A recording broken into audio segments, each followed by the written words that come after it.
Hello, जय Hind everyone. मैं विकास तंवर एक बार फिर से आप सभी का स्वागत करता हूं एग्जाम टॉक्स में। तो वीडियो स्टार्ट करने से पहले अगर आप एक डिफेंस एस्पिरेंट हैं, एनडीए, सीडीएस, एफकेट या कोई भी डिफेंस एग्जाम की प्रिपरेशन कर रहे हैं तो इस वीडियो को लास्ट तक जरूर देखें, क्योंकि यहाँ से आपके एग्जाम में क्वेश्चंस बन सकते हैं, एसएसबी में क्वेश्चंस पूछे जा सकते हैं।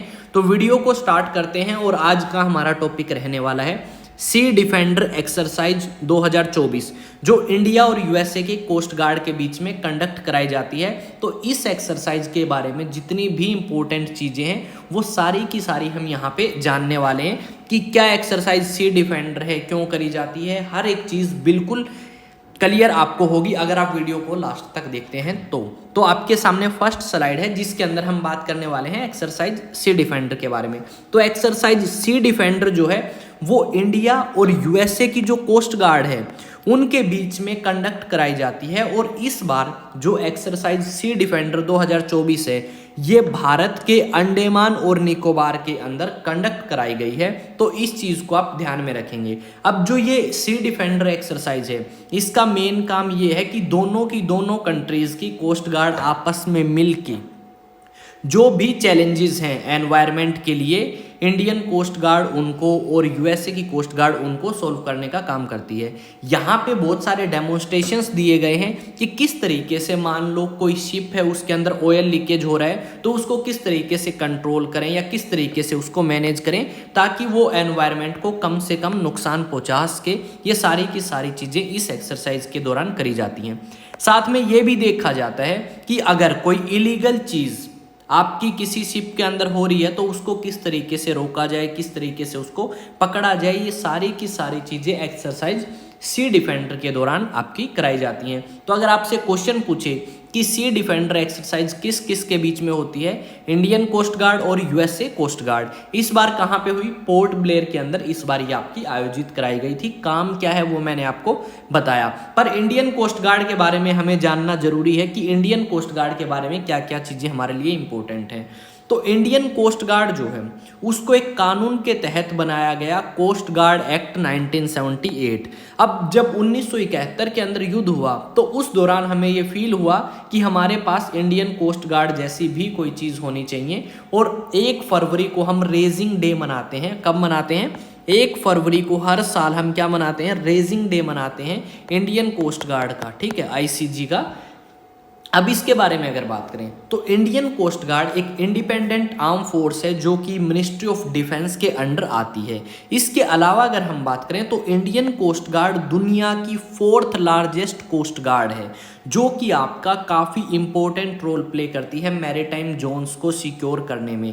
यानी क्या क्या आपके समुंदर तट के इलाकों में एक्टिविटीज़ करी जा रही हैं उन सभी में इंडियन कोस्ट गार्ड का काफ़ी अहम रोल रहता है। इसी के साथ में अगर हम बात करें इंडियन कोस्ट गार्ड के बारे में तो इंडियन कोस्ट गार्ड काफ़ी बार सिविलियंस की भी मदद करती है, रेस्क्यू ऑपरेशंस में भी हेल्प करती है, और जो आपके मैरीटाइम कानून हैं उनको लागू करने में भी मदद करती है मिनिस्ट्री ऑफ डिफेंस की।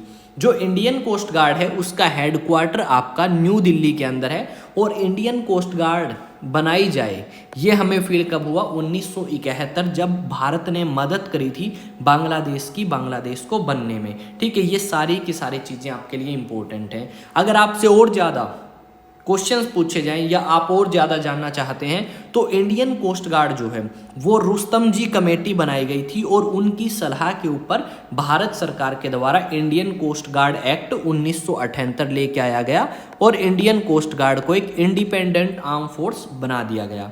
यहाँ पे अगर हम बात करें इंडियन कोस्ट गार्ड को 5 मैरीटाइम जोन्स के अंदर डिवाइड किया गया है।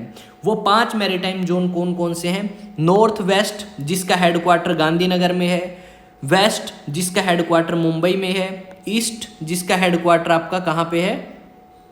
ईस्ट एंड नॉर्थ ईस्ट, इसका हेडक्वार्टर आपका कहाँ पे है?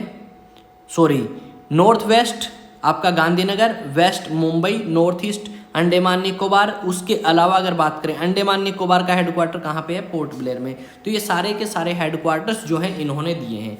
अब इंडियन कोस्ट गार्ड का जो काम है उसकी अगर हम बात करें तो ये स्मगलिंग को रोकने का काम करती है। जो इंडियन कोस्ट गार्ड है, बहुत सारे शिप्स हैं जो भारत के अंदर आती हैं समुद्र के थ्रू, तो उन शिप्स के अंदर कोई ऐसी इलीगल चीज़ ना आए जो भारत के अंदर बैन है, या कई बार बहुत सारी इलीगल चीज़ लेके आई जाती हैं, उन चीज़ों को रोकने का काम करती है। साथ में भारत का जो मैरीटाइम जोन है उसको सिक्योर करने का काम भी इंडियन कोस्ट गार्ड के द्वारा ही किया जाता है। इसके अलावा अगर हम बात करें तो जितनी भी एनवायरमेंटल प्रॉब्लम्स होती हैं मैरीटाइम जोन्स के अंदर, उन एनवायरमेंटल प्रॉब्लम्स या वातावरण के अंदर जितनी प्रॉब्लम्स होती हैं उनको सॉल्व करने में काफ़ी इंपॉर्टेंट रोल रहता है इंडियन कोस्ट गार्ड का, तो इस चीज़ को भी आप ध्यान में रखेंगे। इसके अलावा अगर हम बात करें, नियर अबाउट अब तक इंडियन कोस्ट गार्ड ने 13,000 लोगों को बचाया है।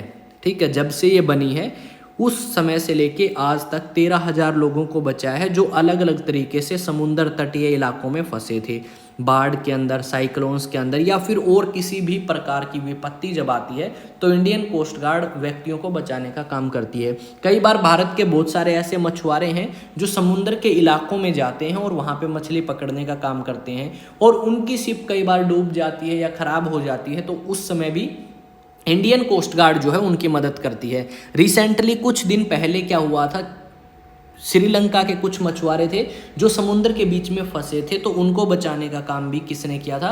भारत ने किया था। सेम काम चाइना के मछुआरों के साथ हुआ था, उनको बचाने का काम भी इंडियन कोस्ट गार्ड ने किया था। इसके अलावा अगर हम बात करें तो इंडियन कोस्ट गार्ड जो है वो अलग अलग कंट्रीज़ की जो कोस्ट गार्ड्स हैं उनके साथ मिलके इंडियन ओशियन रीजन्स को सिक्योर बनाने का काम जो है वो करती है इंडियन कोस्ट गार्ड, जो कि साथ में ये भी कंट्रोल करती है कि जो मैरीटाइम क्राइम्स हैं उनको रोका जा सके और सेफ्टी को इंश्योर किया जा सके। इसके अलावा अगर हम देखें तो अंडर एक सागर जो आप कह सकते हो इनिशिएटिव, जिसकी फुल फॉर्म है security and growth for all in the region and neighbourhood policy. Uncle ji नमस्ते। हाँ मैं कर दूंगा, इस पर कर दूंगा फ़ोन। ठीक। First policy, the Indian coast guard has nurtured professional relations. भाई एक सेकंड, बीच में कैंपर वाला आ गया था अंकल, तो थोड़ी सी प्रॉब्लम होगी। तो इस सागर स्कीम के अंदर क्या है, सागर जो आपका इनिशिएटिव है इसके अंडर ये था कि जो आपकी सिक्योरिटी है और जो ग्रोथ है रीजन की, उसको आप क्या कर सकते हैं, उसको आप एनहेंस कर सकते हैं या उसको आप बैलेंस कर सकते हैं। ये काम भी आपका इंडियन कोस्ट गार्ड करती है। तो अंकल के आने की वजह से भाई थोड़ी सी प्रॉब्लम हुई मेरे को, ठीक है। तो एक बार लास्ट स्लाइड जरूर देख के जाएं। जितने भी स्टूडेंट्स NDA 2024 के लिए प्रिपेयर करना चाहते हैं वो ऑफलाइन बैचेस को ज्वाइन कर सकते हैं। IS study centre model town Hansi, address सारी चीज़ें आपको यहाँ पे दिख रही हैं।